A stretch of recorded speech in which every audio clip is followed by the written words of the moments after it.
had gone. A warm welcome to Jaana Kettunen, who is a research professor in the University of Jyvaskyla, in a country which still has a national educational research institute.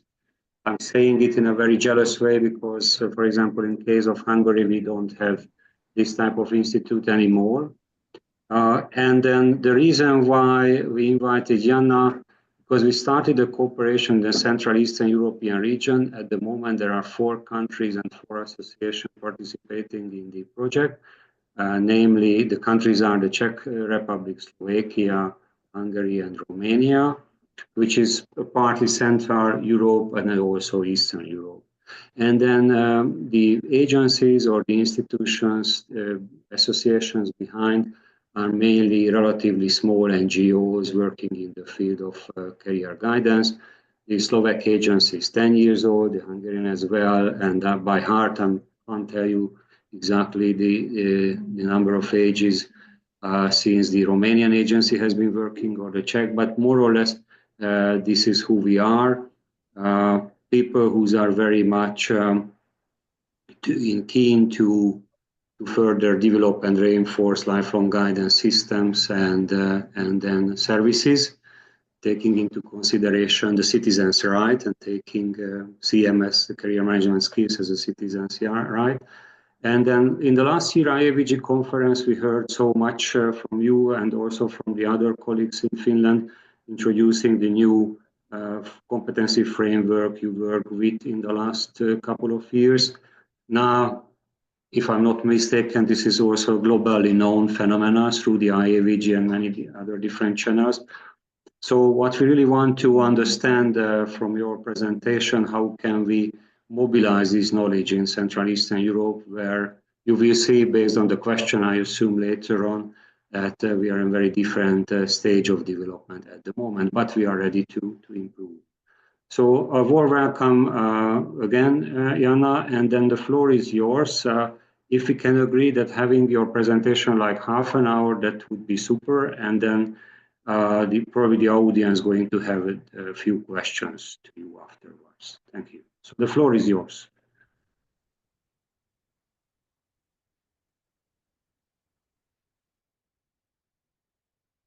Thank you. One moment. Just to get the computers already.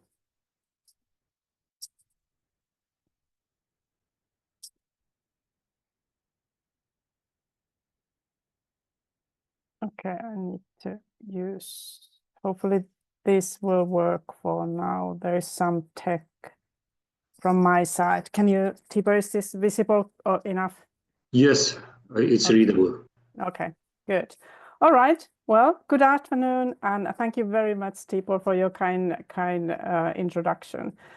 It is truly a pleasure to be here with all of you today, and as Tibor was saying, I share a little bit of the journey that weaves together the voices of hundreds of professionals across Finland when we were developing this national competency framework for career professionals. Okay. I need to do something to move forward. One would think that I'm professional on using technology, but it's not that easy.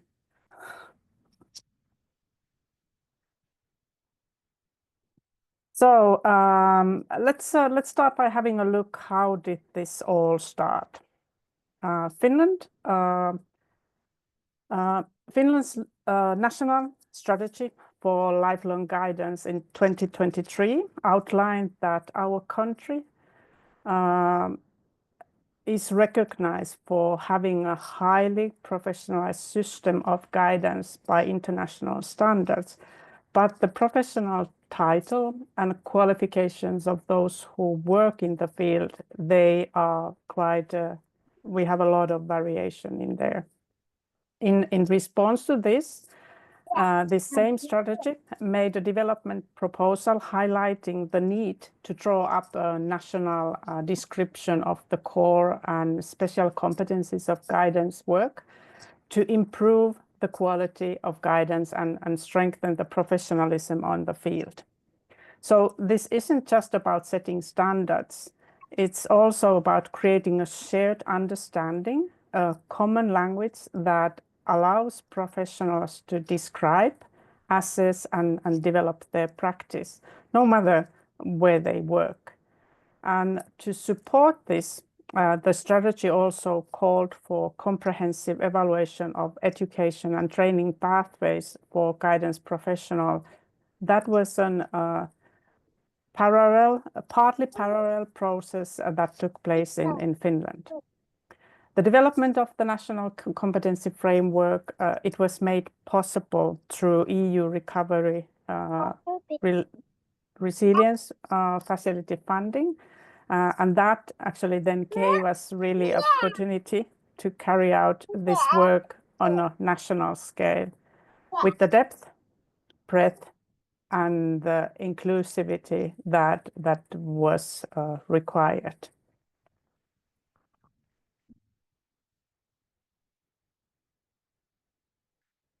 The creation of the national competency framework was not something that was done behind closed door. It was really a collaborative nationwide effort. From the very beginning, we recognized that it is, if this framework was going to be acceptable, adopted, and actually used by the field, then the field had to be involved in creating it. The process unfolded over the course of nearly 1 year, and it involved more than 700 professionals across the Finland. So as you can see here, from every sector of the guidance work, they were involved. We began with the literature review, examining the national and international models to understand how other countries are defining the competencies, and more importantly, how they reflect local context. But it quite quickly became clear that no existing model could be simply copied. We needed something unique to Finland and shaped by those who work here every day. So as you can see here, we hosted a series of national and regional workshops.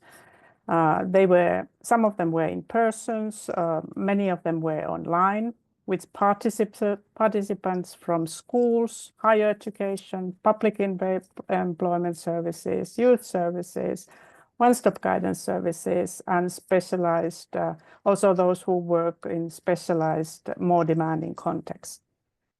We met with practitioners from whole field, including also the Swedish-speaking professionals, and also newly graduate professionals,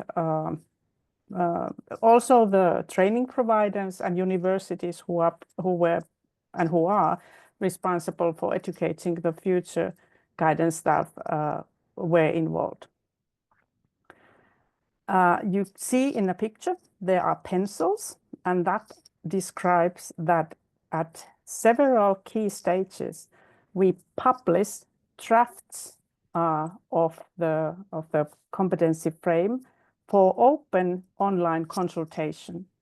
So importantly, those and the open online consultation, part of that was that though it was open for anyone, but those who wished to provide feedback registered with their names. That was a purposeful decision from us so that we can create a transparency and really invite genuine conversation, and could also return if some of the comments remain unclear for us.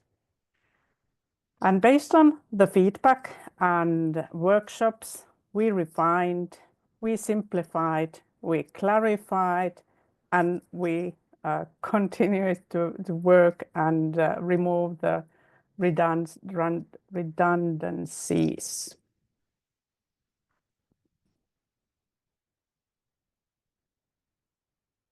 The final outline of the competency framework took truly shape during this co-creation process.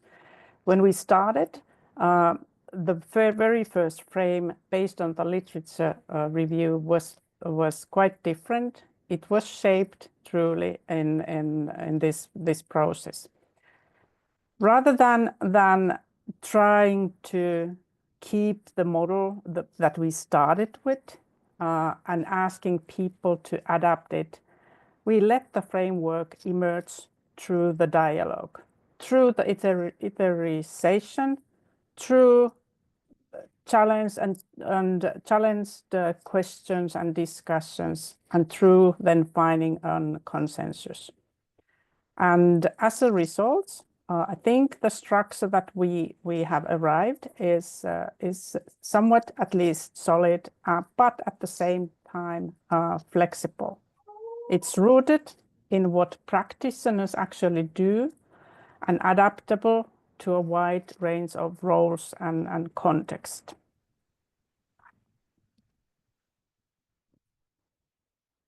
I know that you have had an opportunity maybe to look, but I'll try to, in this small time, to just give you a little overview. So the framework is built around three main areas, which are the professionalism, client work, and systemic competence.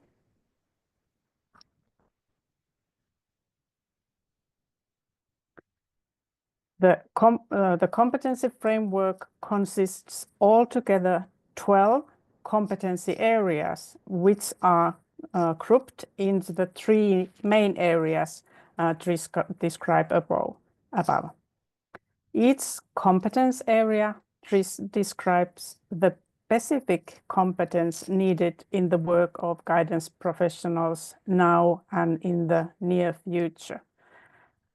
When we in the model, in the further of that, the area of the competencies, each of the area of the competency have been divided then further, as you can see in this picture, into smaller, more detailed parts, which then actually contain the concrete, clearly worded descriptions of what guidance professionals need to know, need to understand, and what they need to be able to do. One thing what I want to highlight is that these competencies are not tied to any single sector. They apply across schools, employment services, higher education, youth services, and more.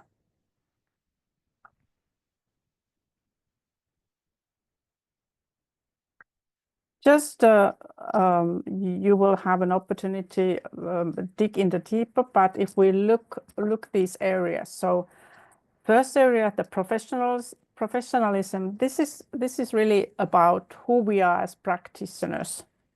You see these different areas here that are so they include competencies related to ethical and legal responsibilities, understanding confidentiality, rights, duties, and ethical boundaries, not just in theory, but in a daily decision making. We have theory and research-based knowledge, knowing which frameworks guide you in your daily work and which of those you apply, or how do you apply to those insights appropriately in different situations. Reflective practice, the ability to analyze one's own actions, learn from feedback, and continually improve. Communication and interactions, both in person and digitally, and across sectors, languages, and with cultures.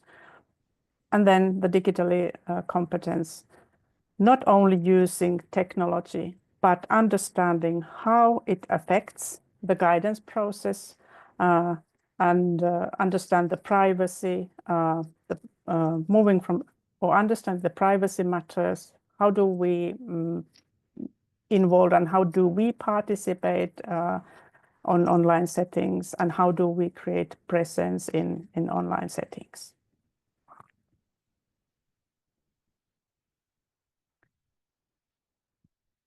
The client work, this is of course in the heart what we as the professionals, what we do. The emphasis here is in process competency, guidance and learning theories, and methodological competence. So in the ability to adapt to the different circumstances and different individuals' needs. Also, how do we applicate the career development and learning theories, and then use the evidence-based methods, promote agency and self-directions in the individuals who we work with. It's about co-creating processes with individuals, with clients, based on mutual respect and trust. So this third area,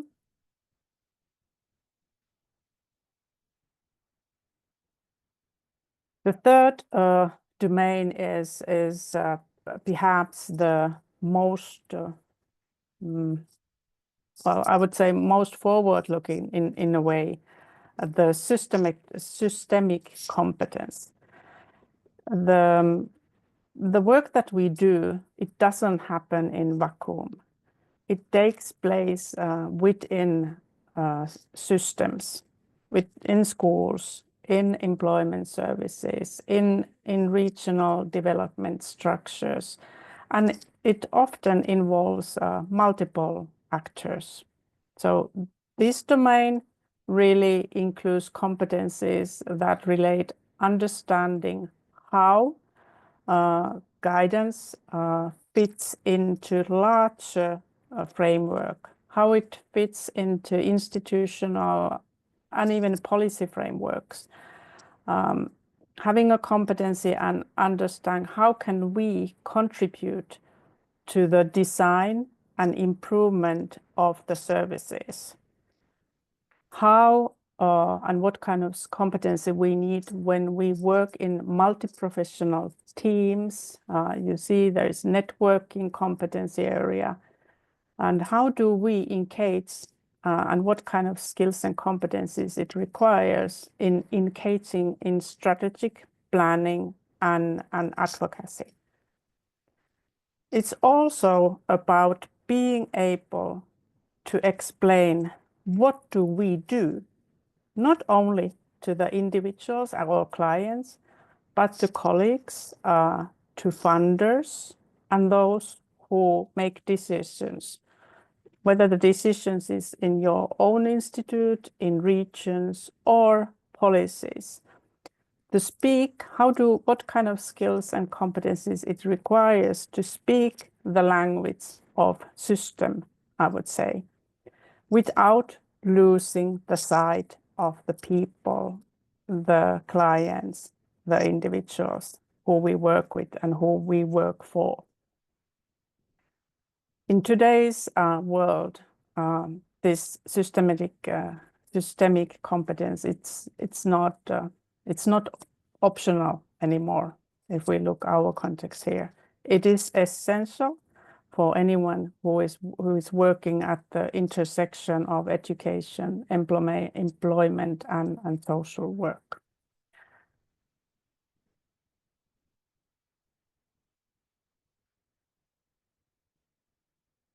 So how do we take these worded competence descriptions and make them something practical, something that career professionals, guidance professionals can actually use? That was one of the questions, actually one of the important questions in our process when we were nearly at the final stage.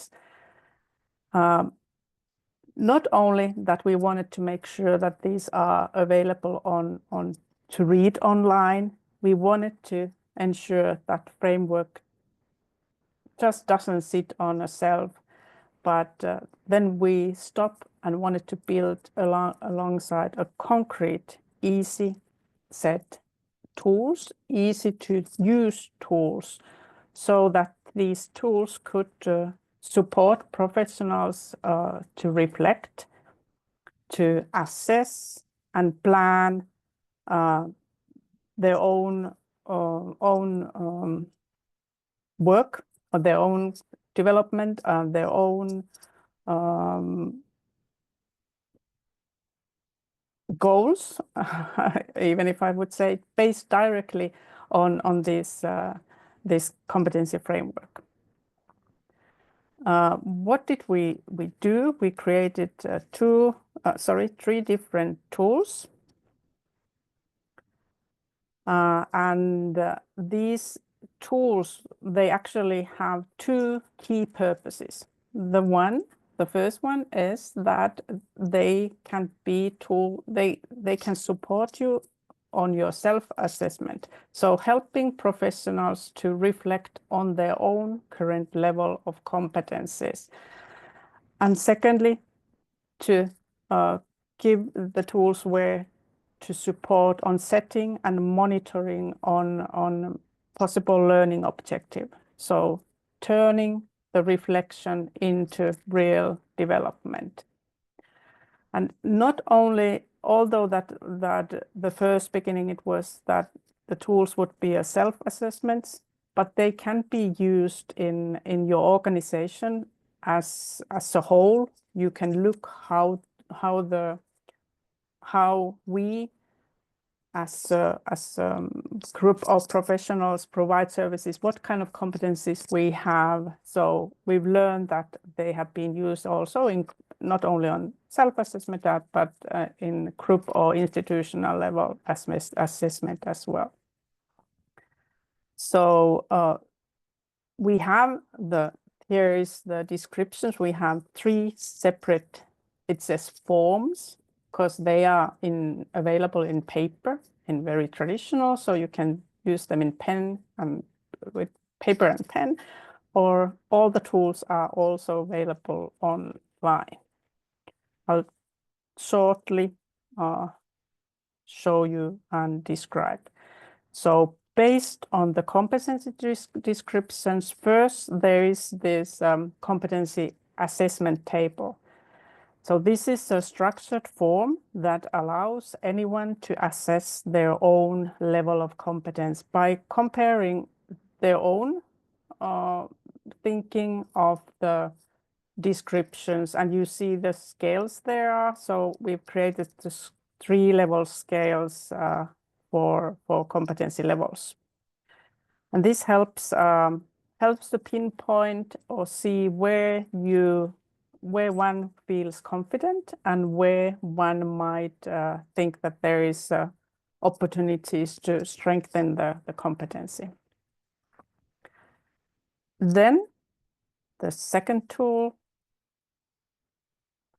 is a competency map. This is a visual tool, almost like a radar chart, which then gives you a picture of your or one's own competency across the different areas. It is easy to use for individuals, and it's also an opportunity. It gives you an opportunity to also see how you as a team might be looking, and how your collective strengths are if you look at that as a team, and where you might recognize that as a group or as a professionals in our institute, where you might recognize that there might be some development needs. So if desired, the same map can be used to set goals. So helping to track also that where do we consider that our competencies should be. And you see there on right, the online version. So the one color, the red color, has been the first round where one has mapped the current personal thinking of the competency level, and then the blue one has just redoing the same form and setting the target level that one thinks where the competency should be or would like it to be. So you will be able to get the visualization. On online tool, we made it so that no information is stored in. That is just to make professionals more comfortable to use the tool, as they know that no information is saved there. They can download the results as a PDF files and then save and use it.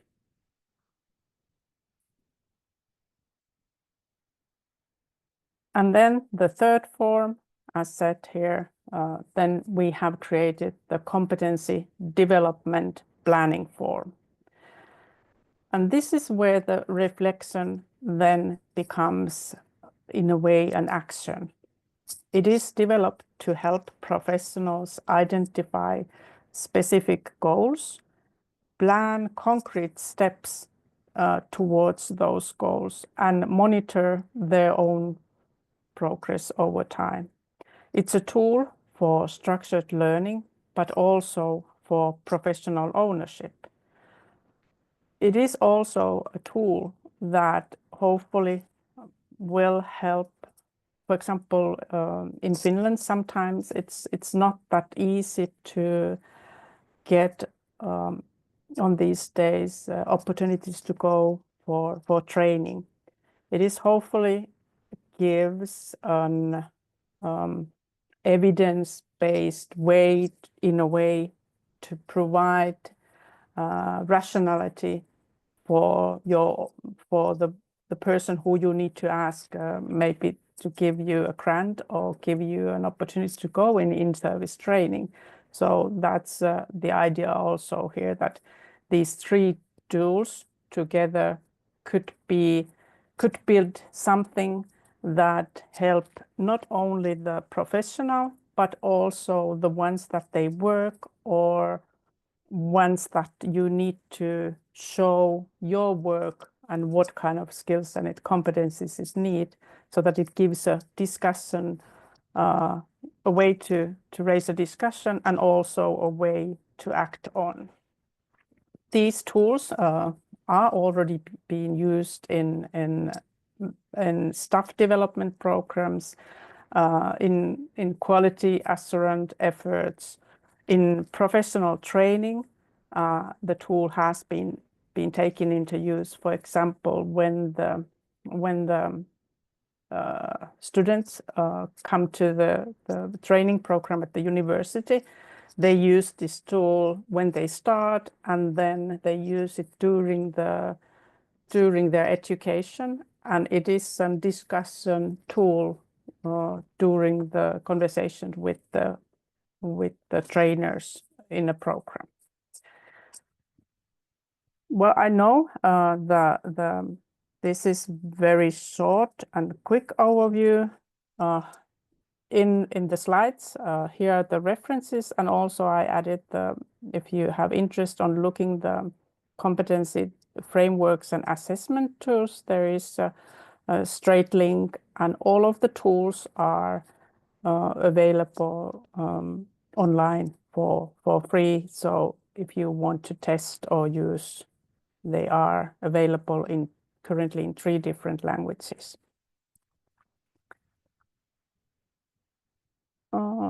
Did I have something else? No, then that was just my thank you. So I hope that this quite short, quick overview gave some food for your thoughts, and although the framework and the tools have been built to the Finnish context, I hope that the model and the experience behind it can contribute meaningfully to the work and dialogue that you are doing. We all are working towards the same goal: better guidance stronger systems and more empower and the ways that we can better empower individuals in every country. Thank you.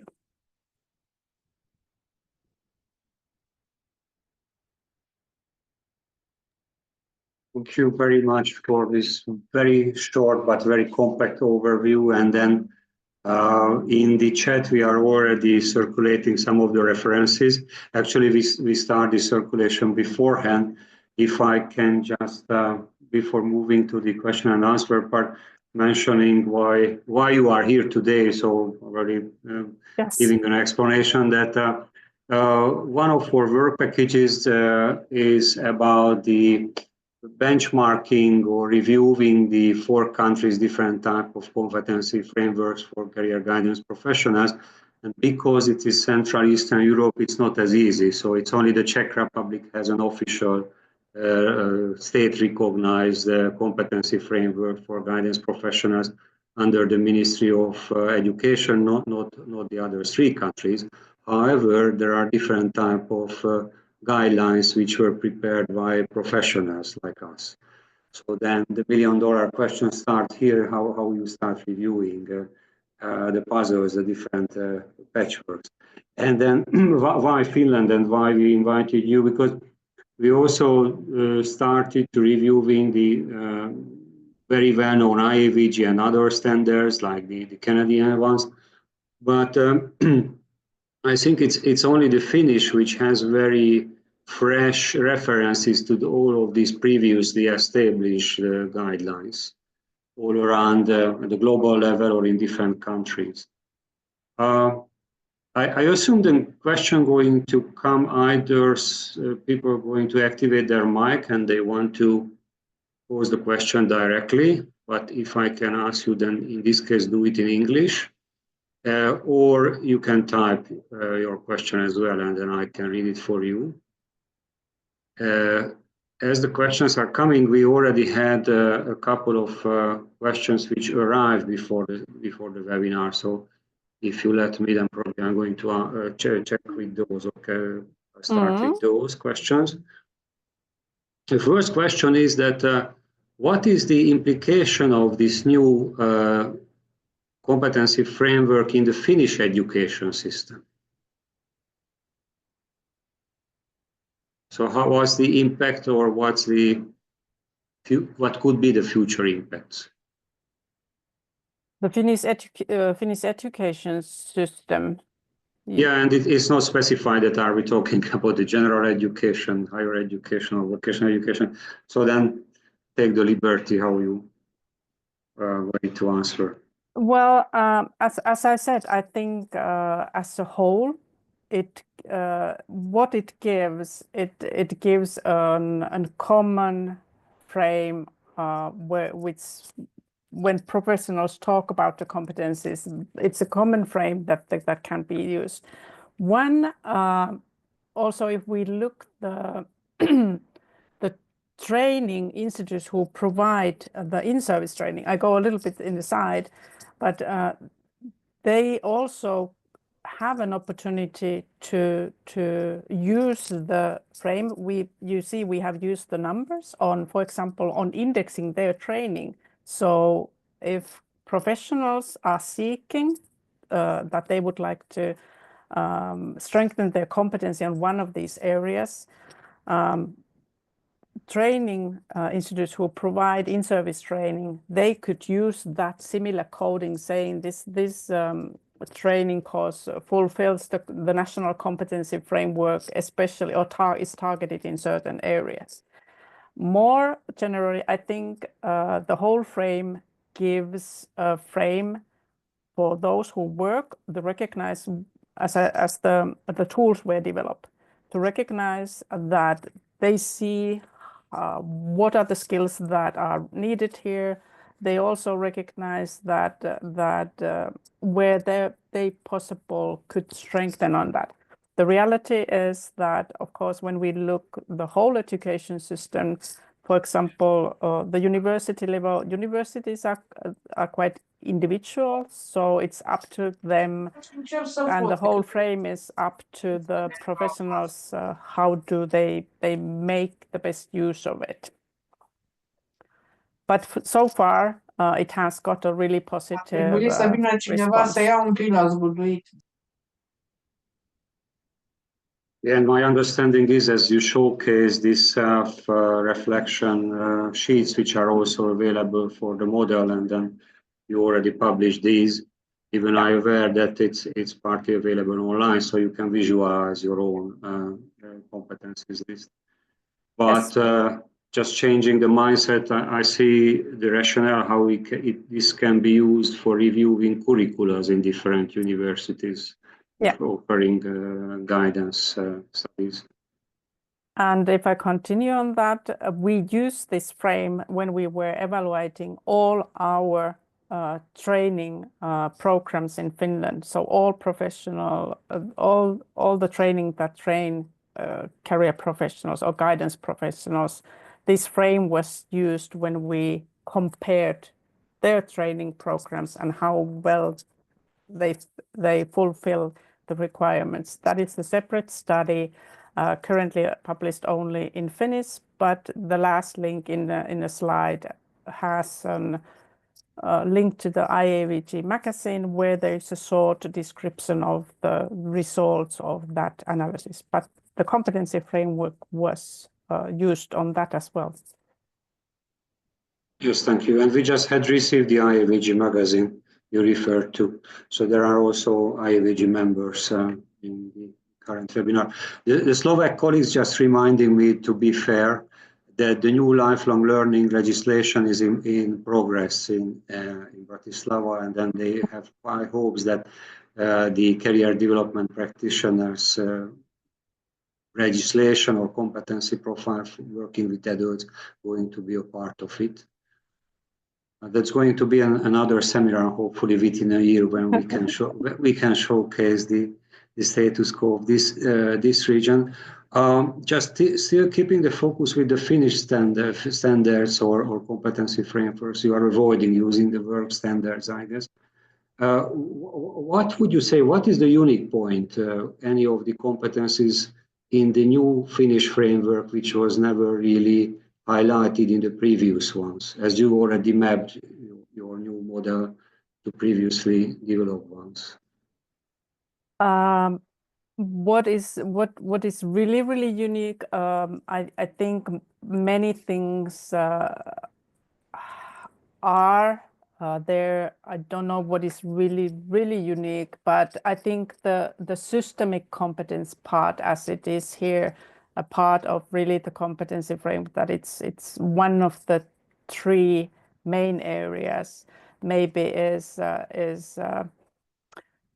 more stronger than has been in the others. So the ability to understand, influence, and contribute to the broader service systems. So that came stronger maybe than some others. What would be the central elements? I think then right now we are where the digital the competencies of course are, but it's not new. Also the throughout that there is the reflective and research-based practice is maybe something that clearly came through for me also. So maybe those three come first to my mind. Yeah, thank you. I had a bet before the discussion that the systematic elements going to be mentioned, and then, if I'm not mistaken by heart, in 2003, when the first IAEVG standard was published, the way how the system element was basically covered, the issue that most of the guidance professionals are active in different sectors. One of your slides was about really these sectoral issues. Was that it was an amended list of like 13 different sectoral standards, and it was attached to the IAEVG list. So as you visualize your own model, my understanding was that now these different sectors are not included, embedded in the model. So basically making the voice of guidance professionals stronger, even though they are employed in very different institutions or sectors. Yeah, and of course here is that this guideline from the starting point, or it is, I didn't go for the structure, but if we think the structure, the main idea is that it fills, or it covers that everyone, it doesn't matter in what institute or where do you work, these are the competencies. And then if there are very specific sectoral competencies, then they are explicitly listed there. But generally, there are only some, and those are, for example, that they come from the legislation. So if you work in upper secondary or somewhere, there are some things that they come from the legislation, and then they require, if you work on that context, specific competencies. Otherwise, it is that the whole competency framework and the competencies are for all professionals who work on this sector. Thank you. Well, one of the questions is coming from Hungary, still addressing the structure of the Finnish framework. And this is based on the observation, so you can tell us if the observation is correct or not. Why knowledge is missing from the framework? Because, again, we are in Central Eastern Europe, so whenever we are talking about teaching activities, we always start with starting and ending with knowledge. So is it a right observation that knowledge is not explicitly mentioned under the certain subtitles? I don't should look the translations and of course then the wordings. I think the knowledge is embedded throughout there, the whole, but I must check that and come back to you. I mean, it's however, the EQF, the European Qualification Framework, was implemented in these countries. It's also a structure when the knowledge pillar, so the first pillar before the skills and other elements or attitudes, and it's a robust and strong one. And then, I mean, that's probably still one of the reasons why we are asking, or if I'm recalling how we are training guidance professionals, at least in Hungary, what I know better than the case of the other three countries, there is still a very strong emphasis on the theories. So we are teaching theory from Parsons, the modern theories, A to Z, and then very frequently the relation between your daily practice and the theoretical parts are not fully developed.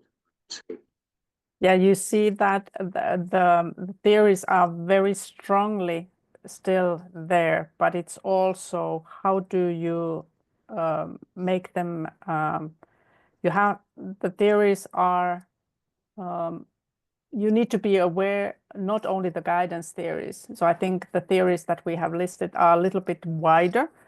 And then that is that you need to have a certain level and knowledge of that. So it's not a knowledge as such as a word, but you can find them in the area B, very detailed. But then there is also that on other in other sectors, there's in other areas there's also how do you apply the theory-based knowledge in different contexts. So I would say that although that you don't see it as a word, as a knowledge, it is embedded throughout all these three areas. That is professionalism. It's within there. The theories are highlighted and also in the client work. It's very strongly in there as well. Right. If you let me, one of the questions is still targeting this issue. So can you give a concrete example in the model how theory and practice connected?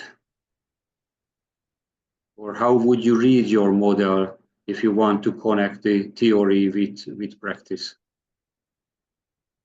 Well, I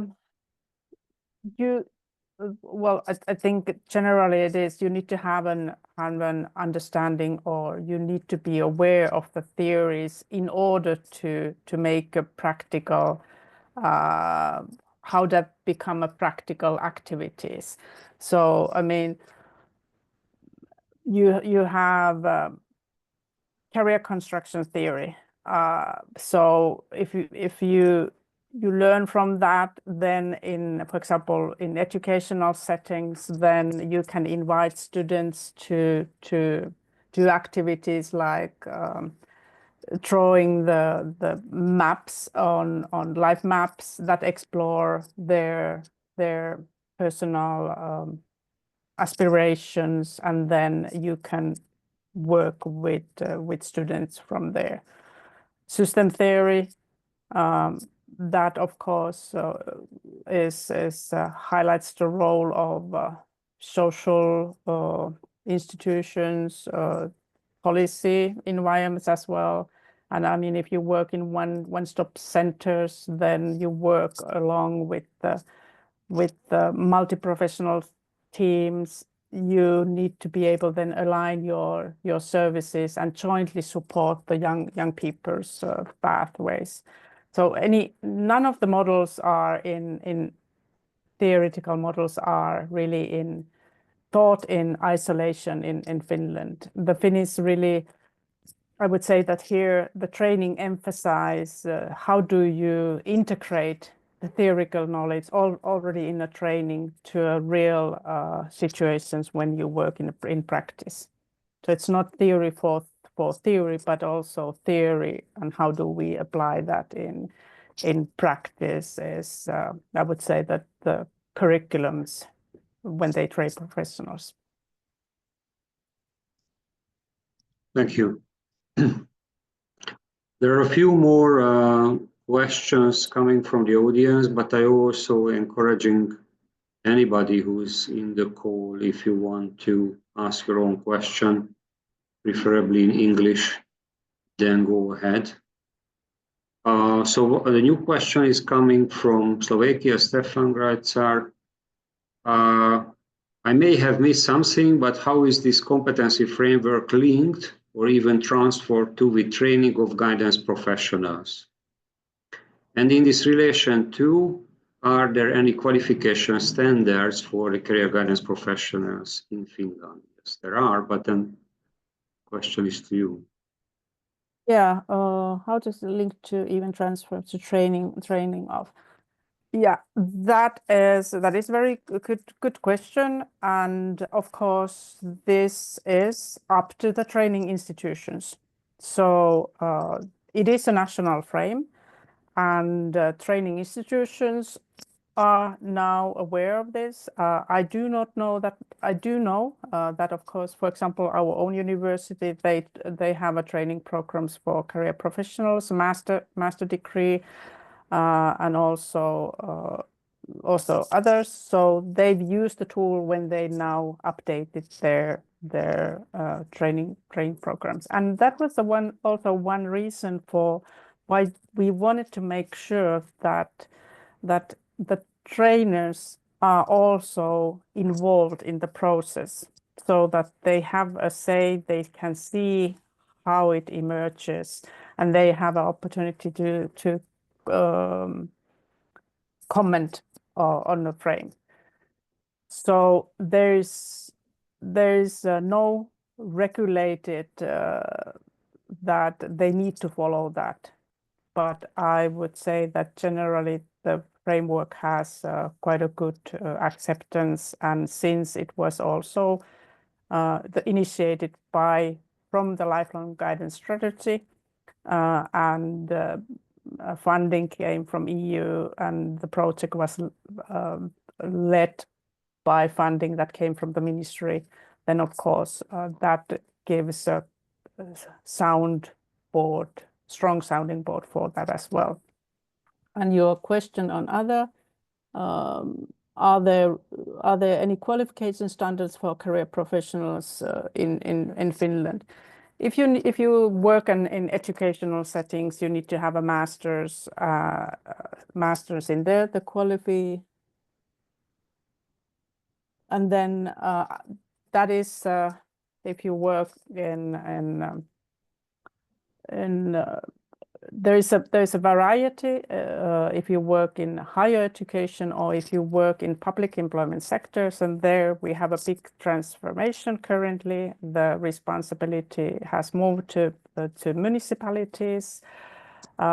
If you work as a status on as a psychology, then you need to have training master from that. Otherwise, there are not similar requirements than if you would be working at the education institutions, where also the career guidance study counseling is a subject as such.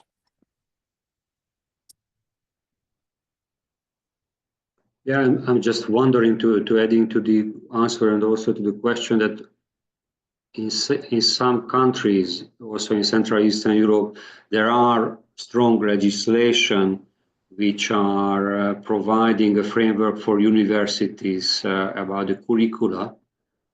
Taking the case of Hungary, there are almost like 8, probably 10 universities offering master studies in human resource counseling.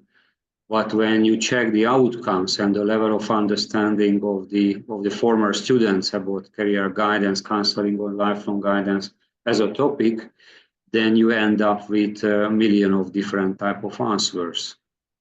So just having a framework which is not taken seriously or interpreted, even I would use a different word, interpreted in different ways in different faculties, probably you end up in very different type of understanding.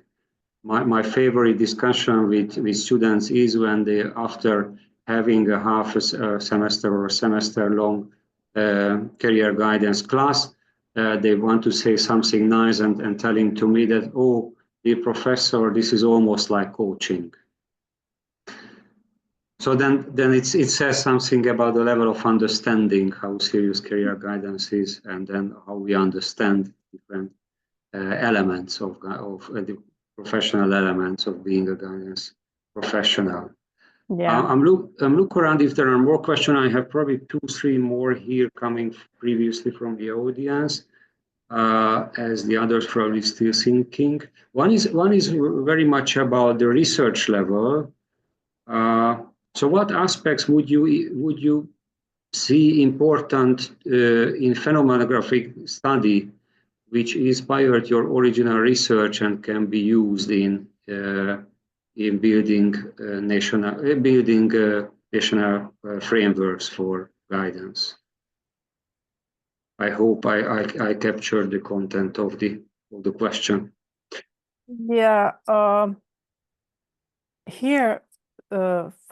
For when we were developing the competency framework, there were no phenomenographic studies done. So I guess the question might relate to where the phenomenographic studies, if it's referring to my work, where it has been done. It has been done, for example, looking in Finland in certain education sector. For example, you could ask career practitioners conceptions of competency. You could conduct, and then you would get the variation of their understanding on, or what would be the development needs, and what is required, and based on phenomenographic. You need to have different professionals with different experience working in different contexts with different experience levels, maybe even the different working in different. So phenomenography based on nature looks the variation, whatever the phenomenon is.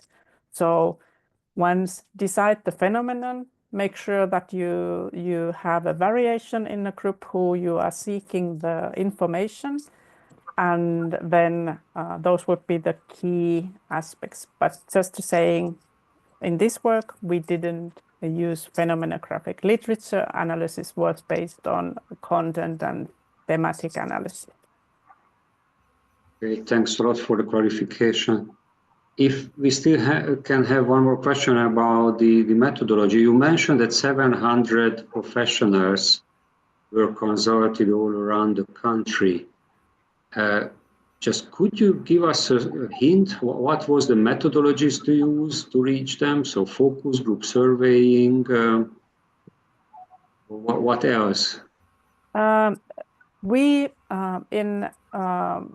There were, of course, we have the National Lifelong Guidance Forum. It's the one that we reach the regional people from the region. That was one way for spreading the information about that we have these events.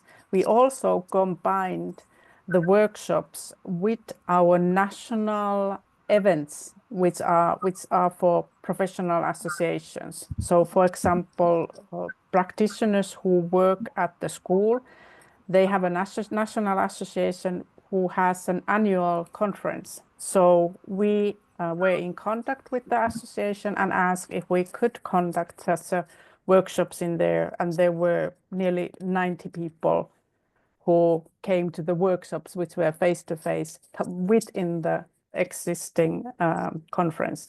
And similar conference were with the Swedish speakers and also those who work with the adults. Others, then we use social media. We also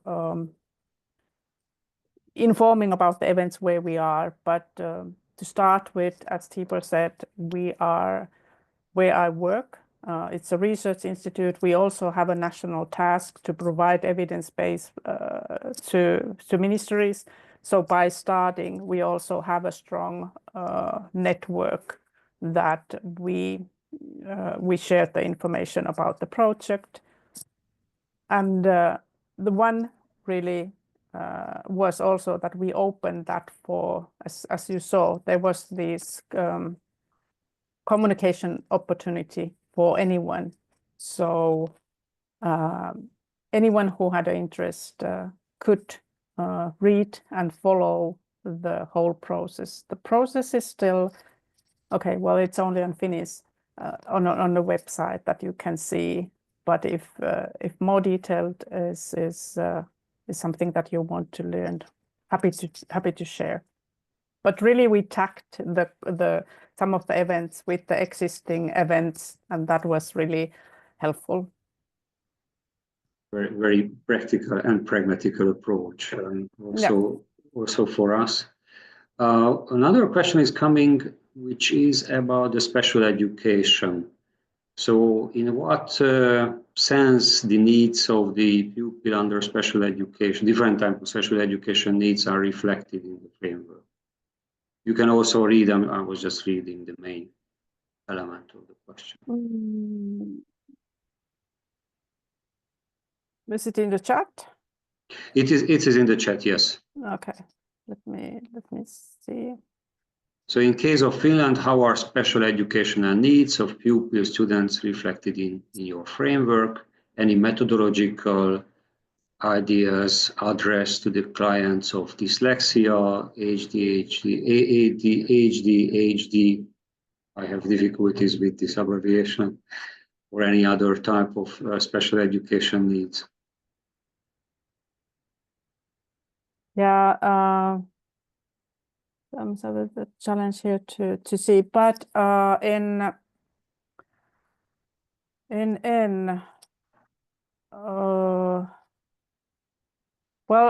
throughout the competency framework, we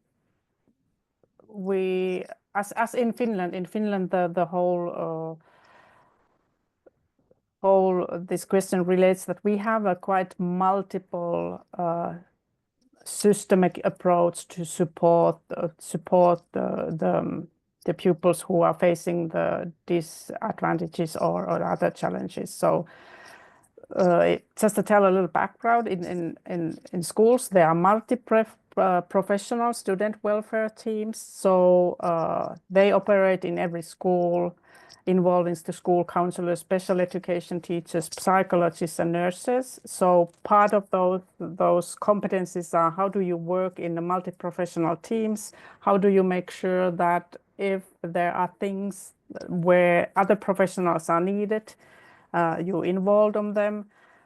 School also, they receive resources for early intervention and inclusive support, especially where students may lack some backing from communities and or family.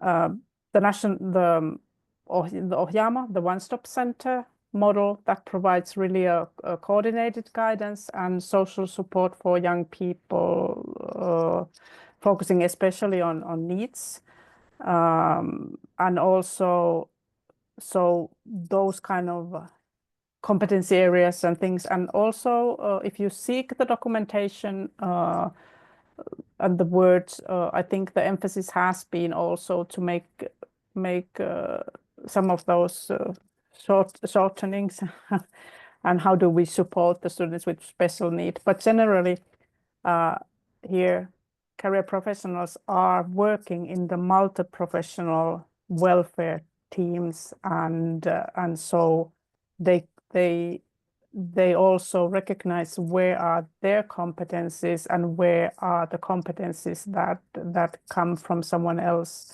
who, for example, special education teachers. So knowing where your knowledge areas are and where you need to work with someone else who is actually trained on that is of course one competency as well. Yes, thanks a lot. Again, I see the structural and cultural differences behind the question how we are seeing the role of special education, how far special educators from the schools or from the communities, but that would be a completely other very interesting discussion. One more thing you mentioned briefly, and I just want to highlight it, the Ohjaamo model is also nowadays very well known.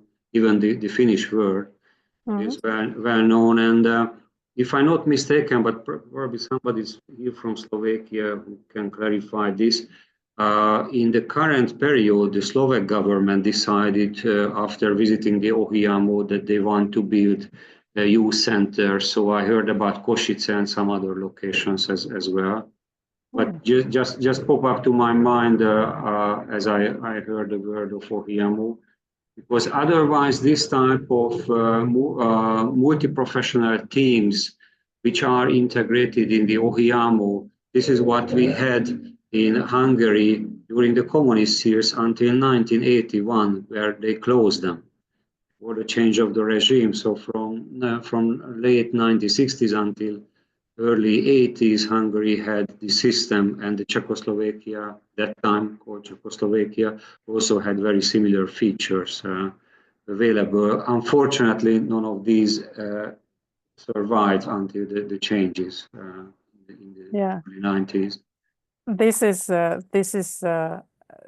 for us now. When you say that there is a little cultural differences here, this is in legislation. So it's in every school needs to have multi-professional student welfare team, where, as mentioned, special education teachers, study counselors, psychologists, nurses, they need to. So that needs to be, it's students' right and parents. So that is for us, it's not obligate. You need to have them.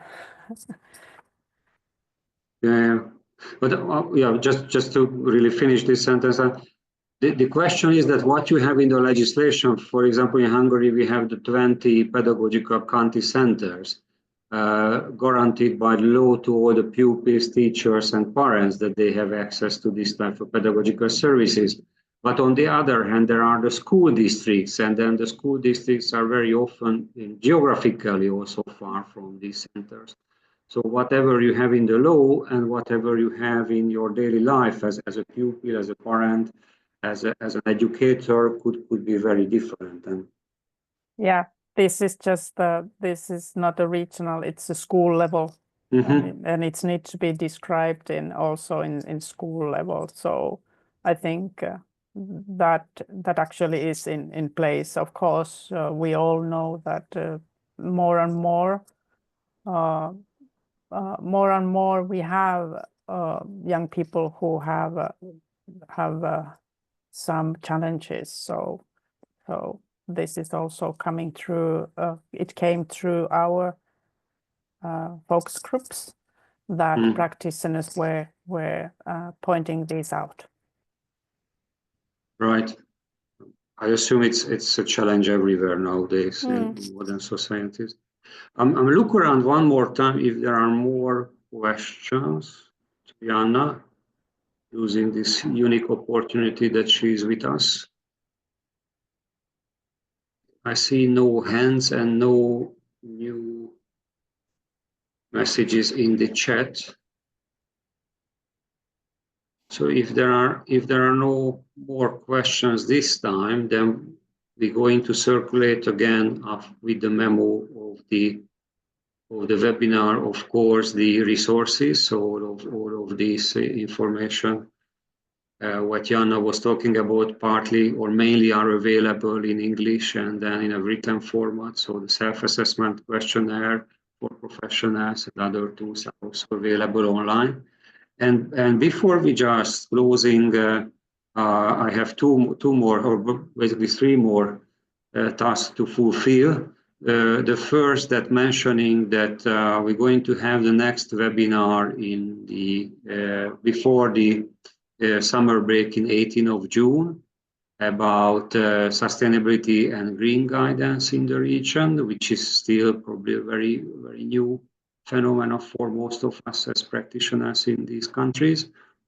And the other one is probably the next slide. We also prepared a very short questionnaire, so you please just take the time and then answer to evaluation survey. It takes only like 2-3 minutes, probably even less.